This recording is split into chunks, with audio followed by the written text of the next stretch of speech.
जनता जानना चाहती कि कहां है अर्नब गोस्वामी। दोस्तों, the nation wants to know के नाम से फेमस अर्नब गोस्वामी जी आज कहां है?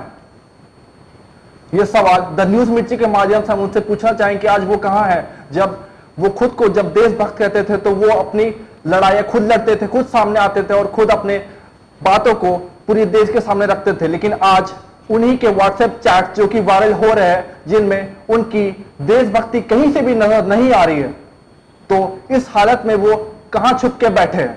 दोस्तों, उनके व्हाट्सएप चैट से टीआरपी स्कैम का एक मुद्दा सामने देखने को मिल रहा है, जिसपे उनकी बातचीत BARC यानी कि ब्रॉडकास्ट ऑडियंस रिसर्च काउंसिल के एक्स CEO पार्थो दास गुप्ता के साथ उनकी बातचीत हमें देखने को मिल रही है, जिस पर उनकी बातचीत कुछ इस प्रकार की है कि वो किसी भी तरीके से देशभक्त और देश की आवाज बनने वाले अर्नब गोस्वामी नहीं लग रहे। अब आप सोच रहे हो कि हम अर्नब गोस्वामी के देशभक्त होने पर सवाल क्यों उठा रहे हैं? तो दोस्तों, आपको बता दें कि उनके व्हाट्सएप के चैट में बहुत से ऐसे तथ्य थे जो सामने आए हैं, जिनकी वजह से उनके देशभक्त होने पर हमें भी शक होने लगा है। मैं आप सबको 14 फरवरी 2019 के उस घटना स्थल पर ले जाना चाहूंगा जहां हमारे 40 CRPF के जवानों ने पुलवामा अटैक में अपनी जान गंवाई। यह बहुत ही दिल दहलाने वाला नजारा था हमारे लिए। हमारे 40 जवान जो कि बिल्कुल बेकसूर थे, उन्हें अपनी जान गंवानी पड़ी। तो जहां पूरा देश अपने जवानों की मौत पर सहमा हुआ था, वहां कुछ लोग ऐसे भी थे जो इनकी मौत का जश्न मना रहे थे। जी हां दोस्तों, मैं बात कर रहा हूं अर्नब गोस्वामी के, हमारे वरिष्ठ पत्रकार मिस्टर अर्नब गोस्वामी की, जो खुद को एक देशभक्त कहते हैं।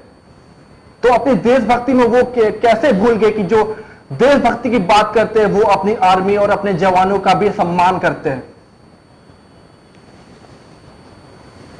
दोस्तों, मैं आपको बता दूं कि उनके मैसेजेस में हमें ये बात देखने को मिली जिस दिन ये पुलवामा अटैक हुआ था। उन्होंने अपने मैसेज में लिखा था कि this attack we have won like crazy, हमने ये अटैक अच्छी तरीके से जीत लिया है। तो मेरा सवाल मिस्टर अर्नब गोस्वामी से ये है कि क्या इसी तरीके से आप अपनी देशभक्ति का प्रमाण दे रहे हैं हमें? क्या यही वो अटैक था जिसके बारे में आपने अपने मैसेजेस में कहा है? क्या यही वो पुलवामा अटैक है जो आपको देशभक्त बनाता है? कहां है आप?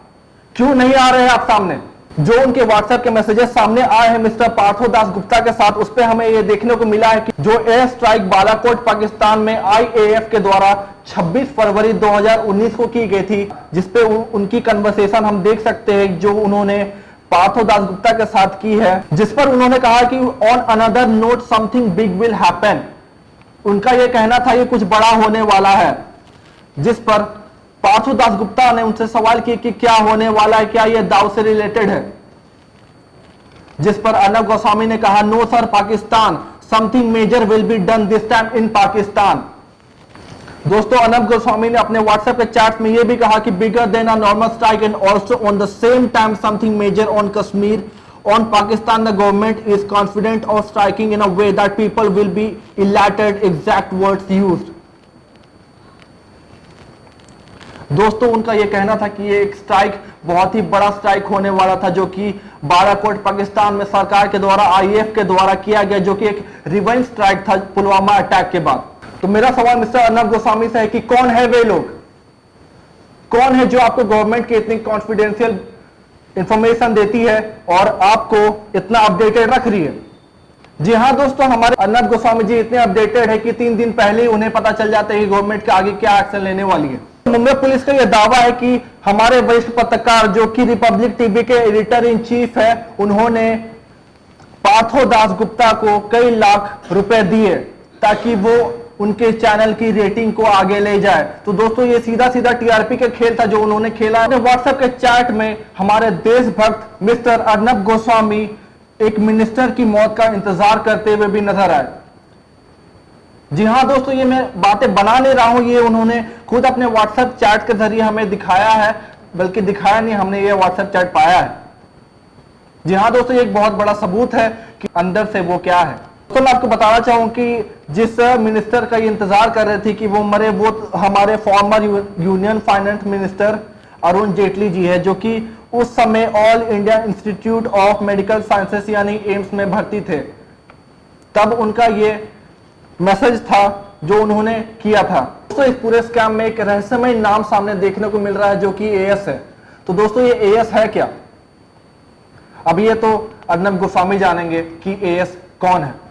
लेकिन दोस्तों एएस से जुड़ी एक बात हम यहाँ उनके चैट्स में देख सकते हैं, जिसमें उन्होंने कहा है, can you give me 3 points why TRAI action is working against as interest. As के ना चाहते हुए भी TRAI कैसे किस तरीके से पॉलिटिकली एक्शन ले रही है। तो दोस्तों जहां इनकी बातों से तो हमें यहां पता चल रहा है कि जो एएस नाम का व्यक्ति है वो काफी अच्छे खासे पोजीशन पे है, तो इसलिए वो उनका नाम ले रहे हैं यहाँ पे कि उनके एक्शन मतलब उनके इंटरेस्ट के अलावा मतलब उनके ना चाहने के बावजूद भी क्यों TRAI ये एक्शन ले रही है। दोस्तों एएस के बारे में अभी ज्यादा बातचीत नहीं करेंगे क्योंकि अभी भी एक रहस्यमय पहेली है कि आखिर एएस था कौन या है कौन। दोस्तों इस पूरे स्कैम में अर्नब गोस्वामी का एक और चेहरा हमें देखने को मिला, जिस पर पार्थोदास गुप्ता ने खुद अपने मैसेजेस में पुष्टि की है। दोस्तों आपको बता दें कि पार्थोदास गुप्ता ने अपने मैसेज में कहा था, I have asked Romil to show you और Vikas what kind of cuts happen on news 18। दोस्तों यहाँ पार्थोदास गुप्ता कह रहे हैं कि मैं आपको पूरी स्ट्रैटेजी किस तरीके कट्स किस तरीके की स्ट्रैटेजी न्यूज 18 अपनाती है मैं आपको पूरी डिटेल भेज दूंगा, या मैं आपको पूरी डिटेल भेज रहा हूं, ये उन्होंने कहा है। तो दोस्तों खुद को एक वरिष्ठ पत्रकार कहने वाले अर्नब गोस्वामी दूसरे चैनलों का स्ट्रैटेजी चुराया करते थे। दोस्तों अर्नब गोस्वामी के साथ चैट में पार्थोदास गुप्ता का ये स्टेटमेंट सामने आया, जिसपे उन्होंने कहा है, please ask someone to tell Rajat NBA and TRAI to not needle us। कृपया किसी को कहिए जो रजत NB और ट्राई को कहे कि वो हमें किसी भी तरीके से परेशान ना करे। उन्होंने अपने चैट में ये भी कहा कि TRAI spreading misinformation that we are not putting out ratings. TRAI जो कि telecom regulatory authority of India है, जो कि इस बात का ध्यान रखती है कि सभी चैनलों को TRP की रेटिंग सही तरीके से मिल सके, तो उनका ये कहना था कि TRAI है जो कि मिस इंफॉर्मेशन फैला रही कि वो सही से सबको रेटिंग नहीं दे रही है, जो BARC है वो सही से सबको रेटिंग नहीं दे रही है। पार्थोदास गुप्ता ने अपने मैसेजेस में ये भी कहा कि I helped BJP on that advertiser story too and MIB on multiple issues. जी दोस्तों यहाँ हमने देखा, यहाँ एक पार्टी का भी नाम यहाँ लिखा हुआ है बीजेपी, जो कि भारतीय जनता पार्टी, उसका भी नाम यहाँ हमें देखने को मिल रहा है कि पार्थोदास गुप्ता ने बीजेपी को एडवर्टाइजर स्टोरी में मदद की है और MIB को भी कई सारे ऐसे इश्यूज में उनकी सहायता की है। तो दोस्तों इनके चैट से आप देख सकते हैं कि इनका संपर्क कहां तक है और ये अपने संपर्क का पूर्ण उपयोग किस तरीके से करते हैं। दोस्तों ये तो कुछ चैट थे अर्नब गोस्वामी के जिस पर उन्होंने गवर्नमेंट और मीडिया के बारे में बात कही है, लेकिन उन्होंने अपने चैट में यहां तक कि अपनी मुंह बोली बहन कंगना रनावत को भी नहीं छोड़ा। जी हाँ दोस्तों, जिस बॉलीवुड एक्ट्रेस को वो अपनी मुंह बोली बहन कहते हैं, उनके बारे भी पीठ पीछे बात करने में और उनकी बुराई करने में उन्होंने कोई कसर नहीं छोड़ी। दोस्तों पार्थोदास गुप्ता के साथ अर्नब गोस्वामी के इस चैट में हमें देखने को मिल रहा है कि पार्थोदास गुप्ता जो कि एक फॉर्मर CEO है, उनका ये कहना कहीं भी किसी भी तरीके से हमें सही नहीं लग रहा है। उन्होंने ऋतिक के बारे कहा कि वो एक बहुत ही बेवकूफ इंसान है और कंगना एक पागल लड़की। जी हाँ दोस्तों, उनके एग्जैक्ट वर्ड में आपको बताना चाहूंगा, I think Hrithik is dumb and Kangana is schizophrenic. जी हाँ दोस्तों, जिसके ऊपर अर्नब गोस्वामी ने अपना रिप्लाई देते हुए कहा सी हैज इरोटोमेनिया, जिस पर पार्थोदास गुप्ता ने उनसे पूछा कि ये आप क्या कह रहे हैं, जिस पर अर्नब गोस्वामी उन्हें समझाते हुए नजर आ रहे that she is sexually possessed with him, यानी कि कंगना रनावत ऋतिक रोशन से सेक्सुअली डिजायर्ड और वो उनसे बस शारीरिक संबंध बनाना चाहती है। जी हाँ दोस्तों, अपनी मुंह बोली बहन के बारे यह कहना किस तरीके से अर्नब गोस्वामी के लिए सही था। तो दोस्तों ये तो कुछ बातें और तथ्य थी जो हमें अर्नब गोस्वामी के चैट में देखने को मिली कि जो आदमी जो पत्रकार नारा लगाता था the nation wants to know, तो the nation wants to know कि आप जेल कब जा रहे हैं। जी हाँ दोस्तों, the nation wants to know कि अर्नब गोस्वामी को जेल कब भेजा जा रहा है। तो दोस्तों हमारे देश के इतने बड़े देशभक्त को क्या सजा मिलनी चाहिए, ये आप हमें कमेंट करके जरूर बताइए।